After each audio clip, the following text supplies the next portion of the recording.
예, 안녕하세요. 오늘이 네 번째 시간인데 그 네 번째 질문은 세계문학이란 무엇인가 라는 거고요. 개인적으로는 가장 친숙한 그런 물음이고 문제인데 너무 자명하다고 생각하실 수도 있고요. 세계문학이라는 게 뭐 이렇게 특별한 거냐, 세계문학 전집이 나오고 있는데 뭐 거기에 들어있는 작품들이 세계문학인 거 아니냐, 뭐 그렇게 이제 생각하실 수도 있는데, 이 개념을 조금 들여다보면은 그 기대 이상으로 조금 복잡하다는 거, 그걸 이제 저로서는 제일 처음 말씀드리고 싶은데, 그게 앞에 가운데에다 의자 하나만 붙여도 알 수 있습니다. 세계문학이라고. 이 세계문학하고 동일한 건가? 아니면 다른 건가? 세계 음악, 뭐 세계 음악이나 세계의 음악이나 그건 동의어예요. 세계의 미술이나 세계 미술은 동의어입니다. 근데 문학은 좀 특이합니다. 문학은 이게 동의어가 아닙니다. 그래서 조금 문제적입니다. 그러니까 각 나라의 문학이 있는데 그 문학의 총합이 세계문학인 것인가? 개념사적으로는 그렇지가 않아요. 왜냐면 처음에 이 세계문학이란 말을 이제 영어로는 코이닝 한다고 그러는데, 이걸 처음 주조해낸 이제 인물이 그 괴테인데 불과 오래되지 않습니다. 1827년 정도니까 뭐 아직 그 2세기도 이렇게 채 되지 않았습니다. 괴테가 일종의 이 개념의 어떤 발명자이기 때문에 도구로 보통 부릅니다. 벨트 리테라투어. 이게 투어라고 하는지 투르라고 하는지 모르겠는데, 원 개념이 이거고요. 그 다음에 월드 리터러처, 영어 개념은 따로 있습니다. 그러니까 영어의 월드 리터러처는 두 가지 의미가 다 있어요. 하나는 괴테가 처음에 얘기한 벨트 리테라투어의 그 번역으로서의 월드 리터러처가 있고, 그때 이제 세계 문학으로서의 월드 리터러처입니다. 그러니까 이 오해 소지가 좀 있어서 그런데, 그 다음에 세계의 문학을 가리키는 월드 리터러처도 있습니다. 영어는 두 가지가 다 돼요. 도고도 벨트 리테라투어가 이런 의미가 있는지는 제가 정확하게 모르겠어요. 근데 애초에 괴테가 얘기할 때는 이거하고 다른 의미에서 세계 문학을 얘기한 겁니다.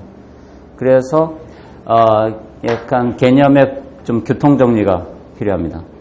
그 얘기를 먼저 말씀드리려고 하는데, 자료에 보시면은 1페이지에 일단 괴테가 했던 말, 오늘날에는 국민문학이라는 것이, 이거는 이제 영어로는 내셔널 리터러처인데 이건 별로 큰 의미가 없고, 세계문학의 시대가 시작되고 있다. 그러므로 우리 각자는 이런 시대의 도래 촉진을 위해서 노력을 해야 한다. 뭐 더 많이 얘기하지도 않았습니다. 뭐 여기 그러니까 그냥 약간 선언적인 의미가 있는데, 뭐 더 자세하게 에세이 분량으로 얘기한 것도 아니고 정말 대화 중에 몇 마디를 좀 한 거 정도입니다. 근데 이제 어떤 최초의 발상을 이렇게 제시했다는 의미가 있습니다. 그리고 이 월드 리터러처럼 영어 표현은 요거의 어떤 번역으로서 조금 2차적입니다. 부차적이고, 그래서 그냥 독어 표현 그대로 쓸 때도 있습니다. 영어권에서는 뭐 불어나 독어 단어를 그대로 이렇게 드러내주기 때문에, 근데 말씀드린 대로 이게 막바로 영어의 월드 리터러처에 막바로 이렇게 맞대응하는 건 아니다라는 거. 제가 약간 이제 교통 정리를 조금 시도를 한 적이 있는데, 저는 한 4가지 정도로 이렇게 우리말에서 세계문학이라는 의미가 이런 정도의 어떤 의미를 갖는다는 생각이 들었어요. 하나는 외국문학이라는 뜻입니다. 외국문학으로서의 세계문학. 이 약간 좀 논리적으로는 이상한 표현이긴 해요. 왜냐하면은 한국도 세계 안에 포함되는 거잖아요. 근데 세계문학이라 놓고 이거 빼고 이제 외국문학만 가리키는 게 조금 이상하긴 합니다. 이상하다고 생각해가지고 이제 어떤 문학 전집에는 한국 작품도 들어가 있어요. 들어가 있는 경우가 있고 없는 경우도 있습니다. 세계문학 전집 보면은 국내 출간되고 있는 그 전집이나 총서를 보게 되면 한국 작가의 작품이 들어가 있는 경우도 있고 빠져 있는 경우도 있습니다. 약간 통념이 좀 다른데 우리가 그런 일반적인 통념은 우리 빼고입니다.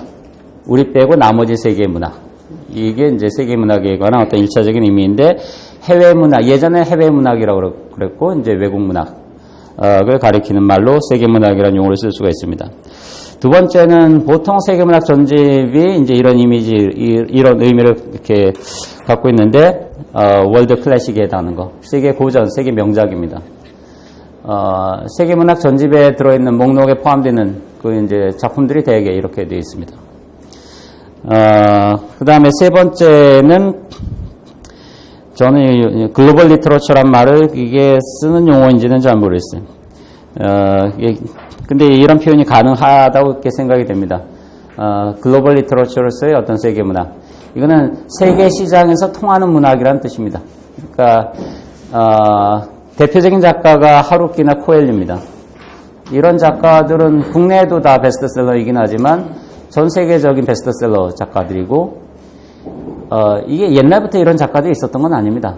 그러니까 이게, 이 글로벌 자본주의의 도래와 함께 출판 시장도 이렇게 세계화되면서, 그러니까 거의 동시에 출간되잖아요. 별다른 어떤 인터벌 없이 가령 뭐 하루키 신작이 일본에서 나왔다 그러면 몇 달 내에 바로 한국어 번역본이 이렇게 나올 수가 있습니다. 영어 번역본도 바로 나올 수가 있고. 그러니까 영화 같은 경우에 세계 동시 개봉하는 거 이렇게 비슷하게 세계 시장에 막바로 이렇게 동시에 이렇게 출간되는 작품들이 있습니다. 그런 몇몇 작가들이 있습니다. 그런 경우에 이게 월드 클래식하고는 조금 범주가 다르죠. 하지만 세계문학적인 의미가 있습니다. 저는 지구문학이라는 표현도 가능할 거라고 생각합니다. 혹은 월드와이드 리터러처라는 건 제 영어 감각이 그렇다는 거예요. 이런 말이 있다는 게 아니고 콩글리시어도 할 수 없습니다. 근데 우리끼리는 통하잖아요. 뭔가 이렇게 느낌이 있습니다. 월드와이드한 그런 작가, 전 세계적으로 좀 읽히고 팔리고 하는 작가. 고전 작가하고는 좀 구분해서 이렇게 범주할 수 있다고 생각합니다. 하루키 같은 경우에는 물론 이제 제3세계 국가들에까지 이렇게 널리 읽히는지는 좀 의문입니다. 뭐 가령 아프리카에서도 베스트셀러다 이런 건 아니지만 이 근대화 혹은 도시화를 경험한 나라, 그러니까 적어도 이제 개발도상국 이상의 어떤 자본주의 국가에서는 대단히 어떤 많은 호응을 이렇게 얻고 있는 걸로 그렇게 얘기가 됩니다. 저는 러시아에 있을 때 경험인데 그때 하루키 신간 소설이 이제 러시아에도 나왔었어요. 러시아도 하루키 소설은 러시아는 이게 책을 찍으면 뒤에 몇 부를 찍었는지 그게 다 이렇게 표시가 됩니다. 보통 한 7만 부 정도 바로 찍어내는 게 러시아 독서 시장이 커서 그런 거 아니고 러시아도 입문서는 2-3천 부 찍어요. 근데 이거는 소설도 그렇게 많이 찍지 않아요. 그러니까 뭐 만부 작가도 있고 움베르코 에코 같은 경우에는 뭐 만부 찍기도 하고 그렇게 하는데 하루키는 딱 찍으면 뭐 한 7만 부, 7만 부, 10만 부 이런 단위로 이렇게 찍습니다. 제가 놀란 거는 러시아 서점에 갔는데 안내 방송이 나와요. 하루키 신간이 나왔다고. 어느 매대. 그러니까 하루키가 해리포터 수준이에요. 그러니까 국내에서도 해리포터 같은 거 나오면은 이렇게 평대라 그러나요? 거기 쫙 깔려 있고 그다음에 뭐 이벤트 같은 거 하고 사람들 줄 서 있고 그러잖아요. 하루키가 거의 그런 수준의 대접을 받습니다. 그러니까 한국에서 유난히 좀 극성스럽게 많이 팔리는 작가가 아니고 전 세계적으로 그렇게 나가는 작가입니다. 그러니까 왜 그런지는 조금 이제 분석해 봐야 되는 건데 그런 작가들이 있습니다. 그것도 일종의 이제 월드 리터러처 범주의 한 어떤 의미를 저는 구성한다고 생각합니다. 그게 이제 세계 문학이라고 보기에는 좀 마땅찮으면은 그냥 글로벌 리터러처라고 이렇게 불러도 된다고 생각하고요. 한 4가지 정도. 이 세계 문학에 관한 뭐 어떤 담론이나 혹은 논쟁에서 좀 소모성을 조금 피하기 위해서라면은 저는 좀 구분을 좀 확실하게 하고 그 다음에 공통의 어떤 개념을 그 전제로 하고 이렇게 이야기를 해야 되지 않을까 싶어요. 왜냐하면 각기 다른 의미의 세계문학을 얘기하는 경우들이 많이 있습니다. 혹은 같은 필자가 글을 써도 이게 혼용해서 쓰는 경우도 있어요. 저는 그럼 좀 오해 소지가 있지 않나 싶어요. 그 2페이지로 넘어가셔가지고 괴테가 문제적 개념으로 처음 제시한 세계문학, 그 다음에 이제 괴테가 얘기한 벨트리테라투어가 있습니다. 근데 괴테가 얘기한 거는 이제 두 가지인데 뒤에도 이게 뭐 반복적으로 얘기가 나올 겁니다. 하나는 인용해서 보시면 이제 세계문학의 시대다라는 거, 이건 어떤 선언적인 의미가 하나가 있고, 그러니까 괴테 시대니까 이제 1827년 한 30년 전으로 해서 세계문학의 시대로 이렇게 접어들었다라는 거, 이게 한 가지 이 메시지이고, 그다음 다른 하나는 그 도래를 더 촉진하기 위해서, 이게 시작이 됐는데 더 촉진하기 위해서 우리가 좀 노력해야 된다.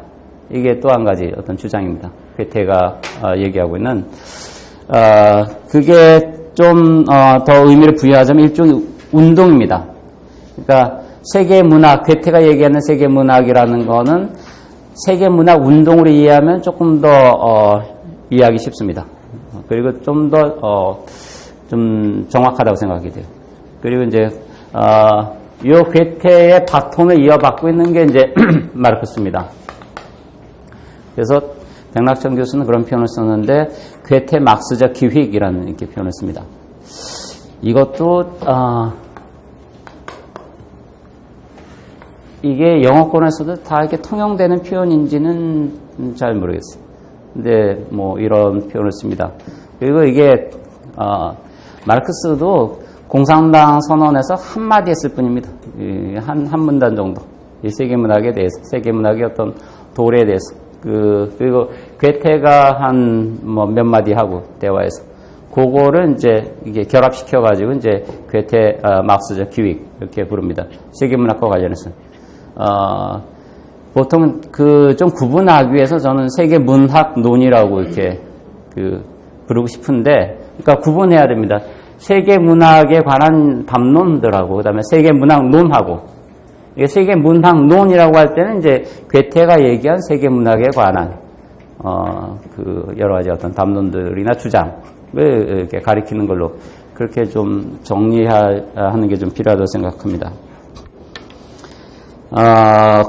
거기 자료에서 보시면은 이 페이지에 한국에서는 이 세계문학론이라고 하면 또 이게 또 출처가 있습니다. 이게 창비 사단에서 이렇게 이 백낙청 선생을 비롯해서 이제 그 창비 계열의 이게 비평가들이 관심을 갖는, 적극적으로 또 뭔가 그 의견을 이렇게 피력하고 있는 그런 쪽입니다. 물론 독점하는 건 아니고 또 독점이 가능하지도 않지만 이제 주창하고 또 굉장히 적극적으로 여기에 대해서 뭔가 의견을 제시하고 하는 쪽이 이제 이 창비 쪽입니다. 저는 이름을 아예 여기 괴테 막스적, 그 다음에 백낙청적 계획 이렇게 붙여야 된다고 생각해요. 왜냐하면은 분량으로 따지면은 이 백낙천 선생이 괴테나 마르크스의 몇 배를 더 많이 얘기해요. 원래 그냥 백낙청적 기획이라고 해도 됩니다. 근데 우리는 이제 겸양의 미덕을 조금 발휘해가지고, 이제 내 목숨 작고, 이들의 어떤 선도적, 선구적인 어떤 역할을 좀 인정해서 괴테 막스적 기획이라고 부르는데, 괄호치고 이렇게. 최소한. 그래야 좀 온당한 게 아닌가 싶어요. 이 백낙청 선생이 이렇게 얘기한 게 있습니다. 거기 이 페이지 보시면은, 괴테가 세계문학이라는 용어로 뜻한 바가 세계 위대한 문학 고전들을 한데 모아놓은 것이 아니고, 그러니까 이게 월드 클래식하고 좀 다르다라는 얘기입니다. 그 다음에 여러 나라의 지성인들이 개인적인 접촉뿐 아니라 서로의 작품을 읽고 그 간행물에 대한 지식을 공유하는 가운데 유대 혹은 연대 그물망을 만드는 일이었다는 점이다. 일종의 이게 문학 운동입니다. 서로 이렇게 작가들이 교류하고 하는 것까지 이렇게 포함하는 겁니다. 작품만 뭐 이렇게 쓰면 된다가 아니라 즉 이 용어는 우리 시대의 어법으로는 차라리 세계 문학을 위한 초국적인 운동이라고 부름직한 것에 가깝다. 그리고 이런 운동에 가장 많은 관심을 기울이고 있는 나라가 저는 한국이라고 생각합니다. 시작은 여기 독일에서 시작됐지만 독일에서도 그 이후에 명맥이 어떻게 이어지는가에 대해서는 저는 조금 과문해서 그렇긴 하지만 별로 들어본 바가 없습니다. 한국에서. 그러니까 괴테, 막스, 그다음 창비. 세계문학론. 영어권에서도 그렇게 얘기하지 않습니다. 그러니까 이거는 약간 예외적인 겁니다. 괴테 세계문학론이라는 거는 이거 책을 찾기도 어려워요. 그러니까 그러니까 이 괴테의 에세이들을 모아놓은 책이 있는데 세계문학론만 따로 이렇게 다뤄서 집중적으로 이렇게 조명한다든가 하는 거를 제가 좀 이것도 검색 실력이 부족해서 그런지 잘 못 찾겠어요. 그리고 영어권에서 세계문학이라고 얘기할 때는 이게 세계의 문학입니다. 그러니까 월드 리터러처에 관한 책들이 많이 나왔어요. 그러니까 하버드 대학의 담로시 같은 이쪽 분야에 조금 좀 권위 있는 그런 이제 문학 교수도 있는데 제가 아는 바로는 이 세계의 문학을 다루는 겁니다. 그러니까 여러 지역의 문학들이 있습니다. 아시아 문학, 유럽 문학, 아프리카 문학 이런 게 있어요. 남미 문학도 있고 그거의 총체가 세계 문학입니다. 보통 그런 개념으로 통상 이해를 합니다. 근데 이제 독일 라인, 괴테 막스 라인하고 영어권의 세계 월드 리터러처라고 이렇게 계보가 다르기 때문에 이거 섞어서 얘기하면 좀 곤란하다는 겁니다.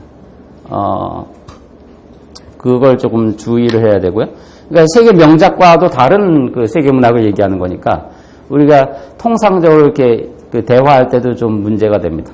이 두 가지 이렇게 섞어서 얘기하게 되면. 그래서 서두에서도 말씀드렸지만 조금 구분해서 좀 주의해서 좀 다룰 필요가 있습니다. 이 초국적인 운동이라고 하면서 백낙천 교수가 좋은 예로 든 거는 사회주의 리얼리즘입니다.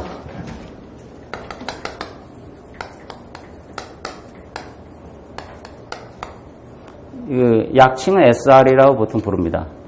소셜리스트 리얼리즘, 영어로는 그렇게 됩니다. SR이라고 부르는데 이게 일종의 문학 운동이었고 그 다음에 왜 초국적이냐면 사회주의 이념 자체가 그렇지만 러시아와 구소련, 그 다음에 동유럽 국가들, 그 다음에 중국, 그 다음에 북한까지 포함하게 됩니다. 북한도 이렇게 주체문예론이라는 게 있긴 한데 사회주의 문학론 SR의 한 변종이라고 한다면은 뭉뚱그려가지고 공통적으로 얘기할 수가 있습니다. 그러니까 개별 그러니까 국민문학적 차원에서 이렇게 제기된 게 아니라 이 사회주의 리얼리즘이라는 것은 초국가적으로 그러니까 사회주의권 국가 전체에 걸쳐서 하나의 공통적인 어떤 창작 방법론 혹은 어떤 예술적 이념으로 이렇게 제시된 거기 때문에 이 초국적인 거 맞습니다. 초국적인 거 맞고 운동도 맞아요. 문제는 이게 작품이 조금 변변찮다라는 거. 내세울만. 다른 거는 다 충족시키고 있습니다. 이게 초국가적이고 운동도 다 맞고, 근데 이제 읽을만한 작품이 별로 없습니다. 이게 조금 다른 얘기인데, 읽을만 하지 않아도 됩니다. SR 쪽 작품은. 이게 문학 혹은 예술이 어떤 정치적 이념이나 혹은 대의에 복무해야 된다라고 주장하는 쪽이기 때문에 작품성이 뛰어나지 않아도 됩니다. 이쪽의 주장은 뭐냐면은, 정치적으로 옳은 것이 문학적으로도 옳답니다. 반대도 가능해요. 그러니까 문학적으로 옳은 것이 정치적으로 옳다. 이렇게 보는 입장이 있고, 그러니까 뭘 우선하느냐의 문제입니다. 근데 이쪽은 정치적으로 옳은 것이 문학적으로도 옳습니다. 그러니까 작가가 중요한 거는 이 작가적 재능, 역량, 이거보다 중요한 거는 이 작가의 당성, 그의 정치성, 이런 게 더 중요합니다. 그러니까, 올바른 어떤 정치의식을 갖고 있는 작가가 작품 좀 못 써도 괜찮습니다. 작품을 굉장히 잘 쓰지만 정치적인 의식에 있어서 좀 문제적인 작가보다는 오히려 더 좀 환영할 만합니다. 러시아에서는 좀 문제적인 작가가 있어 도스토옙스키였습니다. 잔인한 재능이란 평가를 받고 그랬었는데 뭔가 그런 작가로서는 어떤 잔인한 재능, 잘 쓰는데 사회주의 이념하고는 조금 거리가 있었던 그런 작가. 좀 불편했던 작가입니다. 소비에트 쪽에서는 퇴폐적인 작가라고 이렇게 폄하하고 막 이렇게 비판하고 그랬습니다.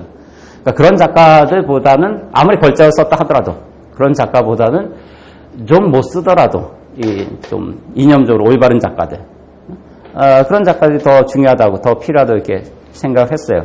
그러니까 작품이 변변찮은 거는 뭐 자연스러운 귀결이라고도 이렇게 생각될 수 있습니다. 여담이지만 그 사회주의 시절에는 거기 이제 시장이 결정하는 게 아니죠. 그러니까 작가하고 이렇게 독자하고 이렇게 만나게 해주는 게 독자가의 수요가 많으면 작품 많이 찍고 이런 거 아닙니다. 국가가 정책적으로 이거는 몇 부 찍고 몇 부 찍고 이렇게 정하는 거기 때문에 그러니까 시장에 의해서 정해지는 게 아니에요. 그래서 이 SR 작품들을 막 수십만 부씩 찍어냈습니다. 집집마다 다 있어요. 나중에 다 쓰레기가 됐는데 아무도 안 읽게 돼서 이 사회주의 리얼리즘은 공표된 거는 34년입니다. 1934년에 이 소련에서 제일 처음에 이렇게 공표가 됩니다. 그런데 사회주의 리얼리즘의 그 시작은 그러니까 원조격 작가는 고리끼입니다. 막심 고리끼. 고리끼는 1868년생 36년에 죽는데 이 원조격 작품이 어머니입니다. 7년작이. 그 어머니는 국내에도 뭐 여러 번 번역돼 가지고 한 8, 90년대까지는 굉장히 많이 읽혔던 소설입니다. 지금은 별로 이렇게 읽히지 않는 것 같긴 하지만 이게 사회주의 리얼리즘 이전의 사회주의 리얼리즘 작품입니다. 그러니까 사회주의 리얼리즘이라는 어떤 개념, 딱지가 생기기 이전에 이미 그러한 어떤 뭐 요구 조건들을 이렇게 충족시키고 있는 그런 작품. 그래서 아니 모델이 있어야 되잖아요. 이게 강령으로 이런 걸 제시하는데 그럼 어떤 걸 쓰란 말이냐? 그 이제 의문을 가질 수가 있으니까 샘플로 이런 거 쓰면 되는 거야. 이게 SR이야 이렇게 된 거였어요. 그런 거 이렇게 읽어보시면 됩니다. 근데 그 고리끼마저도 그 러시아에서 최근에 교과서에서 빼야 된다는 얘기도 있고 그런 얘기. 그러니까 이 SR의 최대치를 보여주는 작가가 고리끼하고 러시아에서는 숄로프 같은 그런 작가인데 고위한 동각인 작가입니다. 근데 제가 한 10년쯤 전에 이미 그 숄로프는 문학 교과서에서 뺀다는 얘기가 있었어요. 그다음에 고리끼도 이제 그 뺄까 말까 그런 여론이 좀 있었습니다. 그러니까 이제 자본주의화된 이후 러시아하고 그다음에 사회주의 이념을 대표하는 작가하고 뭔가 좀 안 맞잖아요. 그 러시아에서는 지금 러시아 혁명 기념일, 10월 혁명 기념일도 국경일에서 뺐어요. 아무 날도 아닙니다. 그냥 평일이에요. 그러니까 역사에서 이게 드러내는 겁니다. 이게 다 이게 지워버리는 식이에요. 그러는 마당에 이제 이 고리끼 이 문학이라는 것도 그 위상이라는 것도 조금 위태위태합니다. 원래 그 고리끼의 고향인 니진 노브고로드라는 도시가 있는데 소비에트 시절에는 이 고리끼 시였어요. 고리끼 시였는데 고리끼를 기념하기 위해서 소련이 몰락한 다음에 바로 이제 이름이 바뀝니다. 니진 노브고로드 원래 이 도시명으로 그렇게 이렇게 지워져 버렸어요. 진작에 지워져 버렸어요. 고리끼 문학이라는 게 얼마나 갈까 조금 좀 의문입니다. 여하튼 그게 이제 사회주의 리얼리즘입니다. 이게 이제 세계 문학에 가장 근접했던 여기 좀 앞당겨서 말씀드리면은 이 괴테, 막스 혹은 백낙청적 기획의 세계 문학이라는 거는 거의 없어요. 도래할 작품입니다. 이걸 다 충족시키고 있는 작품을 딱 저는 거명한 거를 못 봤어요. 이게 바로 세계 문학의 이게 모델이야, 샘플이야. 이렇게 말하기가 좀 어려워요. 그냥 백낙천 선생도 요 SR을 그 하나의 그 예로 사례로 들었을 뿐인데 작품은 언급한 적이 없어요. SR이 어떤 작품을 그 우리가 모범으로 이렇게 생각할 수 있는지 이런 거는 다 누락돼 있어요. 이게 무슨 부정신학 비슷해가지고 이건 말할 수가 없습니다. 거기에 대해서. 그거는 좀 이따 다시 한번 말씀드리고 그 다음 단락에 보시면은 어쨌든 이제 이 세계문학 전집이라든가 그 다음에 글로벌 문학 이런 거하고 세계문학하고는 좀 구분된다라는 거. 그 다음에 이 괴테식의 세계문학에 대한 반향을 공산당 선언에서도 읽을 수가 있는데 거기도 한 대목입니다. 일국적 편향성과 편협성은 점점 더 불가능해지고 있으며 이 자본주의 세계화의 도래 때문에 그렇습니다. 지금은 더더구나 그렇죠. 수많은 국민문학, 지역문학들로부터 하나의 세계문학이 형성된다 라고 이렇게 얘기했어요. 그 다음에 더 자세하게 뭘 얘기하지도 않았어요. 근데 이제 이거는 좀 이름 때문에 그런 겁니다. 제가 보기에는 마르크스라는 이름을 여기 집어넣고 싶어서 이제 집어넣은 겁니다. 괴테하고 이렇게 좀 짝을 맞추기 위해서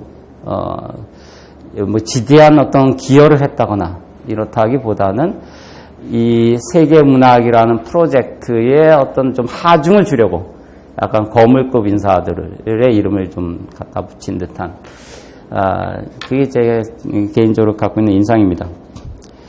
이렇게 솔직하게 얘기해도 되나 모르겠는데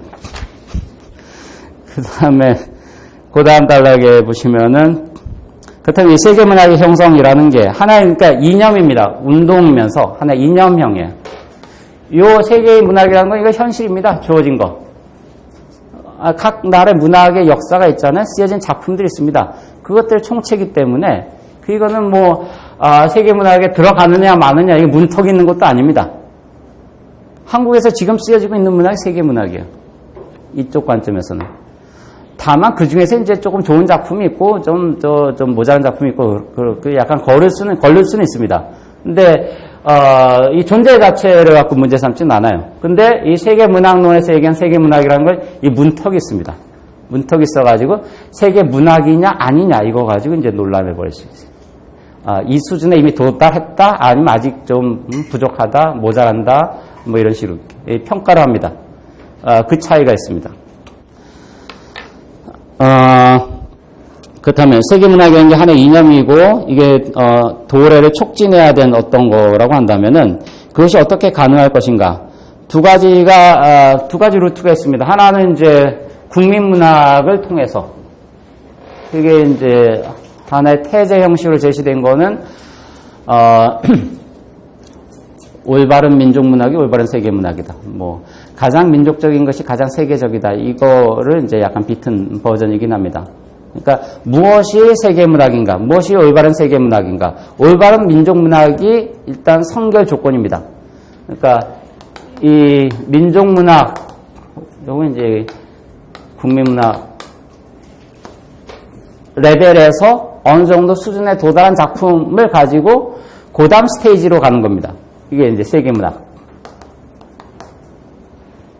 그래서 민족문학 레벨에서 어느 정도 수준 이내에 오른 작품들을 가지고 이제 다시 이제 요 세계문학 이게 무슨 1차 오디션, 2차 오디션 비슷한데 여기서 한번 걸러가지고 이쪽으로 이렇게 가는 겁니다. 여기선 또 떨어질 수가 있어요. 그런데 여기서 떨어진 작품이 이쪽에 올라가는 건 넌센스입니다. 이건 가능하지 않은 입장이에요. 그 다음에 다른 루트는 뭐냐면은 민족문학을 지향한 민족문학이어야 된다는 거. 그러니까 민족문학에서 탈피할 때 이 세계문학이 된다는 거. 그게 또 한 가지 관점입니다. 그러니까 두 가지 관점이 보통 경쟁합니다. 그러니까 세계문학이라는 거는 세계문학하고는 다르게 그러니까 정리하자면 세계문학은 다 들어갑니다. 존재하는 모든 문학이 이제 다 세계의 문학입니다. 세계인 할 때 누구는 세계인이고 아니고 이건 아니잖아요. 근데 코스모폴리타, 세계 시민이라고 하면 좀 자격 조건이 조금 붙겠죠. 그러니까 존재한다는 것만으로도 다 세계 시민이 되는 건 아니고 특정 어떤 자격 조건 같은 게 이렇게 붙을 수가 있습니다. 그게 아마 세계인하고 세계 시민을 구분하자면은 그러니까 그런 구분이 여기도 그대로 적용이 됩니다. 세계 문학은 존재하는 세계의 그 모든 작품들이 여기에 포함되지만 세계 문학이라는 건 어떤 문턱이 있고 어떤 자격 조건이 있습니다. 그걸 충족시킬 때 세계 문학이 됩니다.